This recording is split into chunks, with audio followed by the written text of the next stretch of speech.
I want to bring up the reason why we're here today. It's not just about us celebrating International Women's Day, but it's also about us celebrating the kind of work that they do. And you all know that, and so in our community, women have led the charge on so many different issues. But today, we have with us a couple of artists who really have worked very hard, have become accomplished artists, and introduce them. I want to bring to you who I consider one of our best friends of this community, the person who has made the Puerto Rican culture stay alive in Humboldt Park, and that is Jose Lopez. Yeah.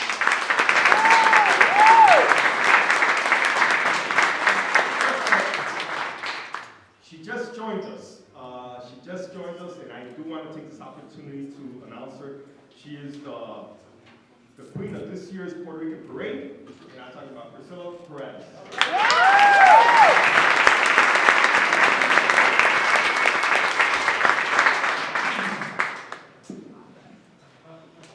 Obviously, we're here to celebrate the work of two outstanding women. But we're also here to celebrate a very important day, and that's International Women's Day. And many years ago, actually 20 years ago to be exact, we decided that we needed a major transformation in this community. And we wanted not only to make a historical claim to this area, as all the groups have done before, when you look at the many statues in Humboldt Park, a statue to Leif Erikson, obviously making the presence of the Norwegians in this community, were the first white settlers here present, a statue to Alexander von Humboldt and a park named after Alexander von Humboldt to claim this area for the Germans, who were the second white immigrant group that came here.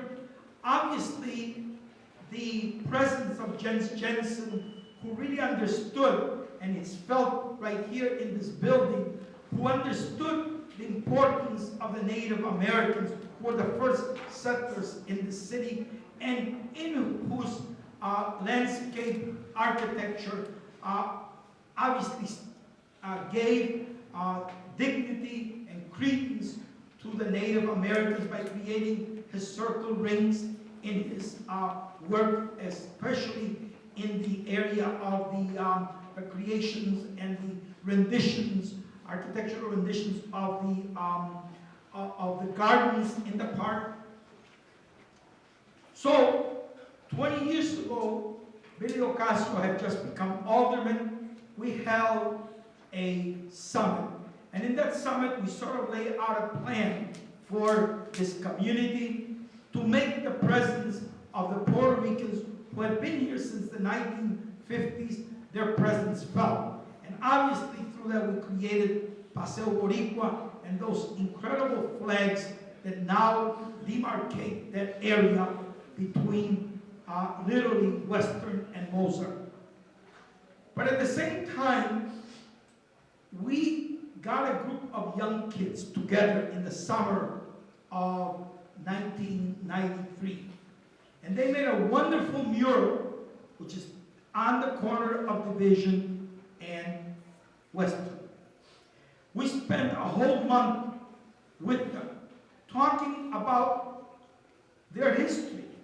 Most of the students at Roberto Clemente were Puerto Ricans, Mexicans, and African Americans. And we said, let's think about the people who have been left out of history. Much of history, most of the history is left out. And history is always written by those that win. That's why to the victor belongs the spoils, right? And that means they write their own narrative. And so, many people are left out of history.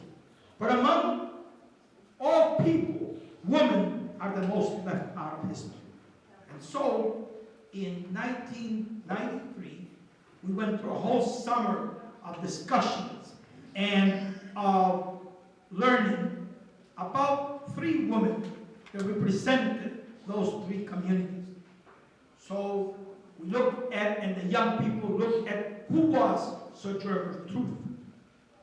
We look at who was Sor Juana Inés de la Cruz. And obviously, to look at Puerto Rican poetry, who was Julia de Burgos. And so on that mural, on Division and Western, at Clemente, there's a mural done with graffiti art celebrating these three women. And it's done in graffiti, the form that the youth could express themselves best. And it's done to celebrate these three women. And there are 3 quotes from each woman. One of them is Sor Juana Inés de la Cruz. For those of you who don't know who Sor Juana Inés de la Cruz, she was the most incredible, probably, and powerful woman in 18th century Mexico. She was a nun, because that was the only way she could study. But she challenged the paradigm of everything of what a woman could do or should not do. And she broke all the paradigms.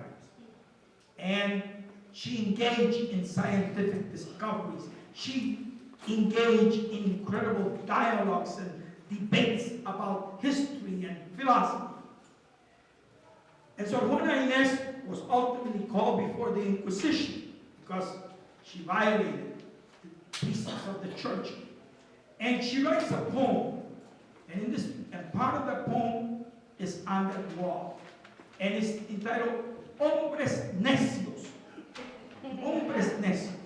And she goes on to say that obviously men who pride themselves on being obviously so manly call women prostitutes. And she says there would be no prostitutes unless you made them prostitutes. And all the things you say about women are things that obviously reflect who you are. All of the negative things. And that was her poem. It's a wonderful poem, Hombres Necios. But in that she says, there's a part that says, in ancient Egypt, sages said that as far as gender is concerned, women, as far as gender is concerned, knowledge has no boundaries. In other words, women can enter the realm of knowledge as well as men. And then there's a poem by Julia de Burgos, who challenged all of the men in her life, including the priest, including the man in her life who wanted for her to look pretty and wear lipstick. And she said, that's not who I am. And she recalls, she beacons those to think about a woman who can be like Dulcinea, the woman that obviously is in Don Quixote de la Mancha, riding her Rocinante, the wild horse, who obviously Don Quixote makes into this beautiful horse, and challenges all of the precepts about women that men have. And then there's a quote by Sojourner Truth. It's a quote from a speech that she makes at Seneca. All of you know what happened in Seneca. And that was when a group of white women gathered in Seneca, New York, and in that gathering, they excluded black women. And they were asking for women's rights. And they were pleading with the men to obviously engage in the very idea that women could vote, the women could be part of the body politics. But black women were left out. They were still in slavery. And so Sojourner Truth goes to the gathering at Seneca and says, ain't I a woman? She makes this powerful speech challenging the woman to think not only about gender, but also about race. It's a powerful statement, and that is contained in that mural. That mural, obviously, you have this celebration of these three incredible women who made our history, who form who we are as Mexican, Puerto Ricans, and African Americans. So today, we're here, obviously, on a day that celebrates women's presence in history, their persistence in history, but more importantly, their very humanity. So for us, it's really important to be here and to gather here and to celebrate womanhood. But I think it's very important that we all understand that there's a message in all of our celebration about, obviously, with our artists as well as with the women that are gathered here. And that message is that many years ago, in the 1840s, Frederick Douglass wrote, "Power never concedes anything. It never did, it never will."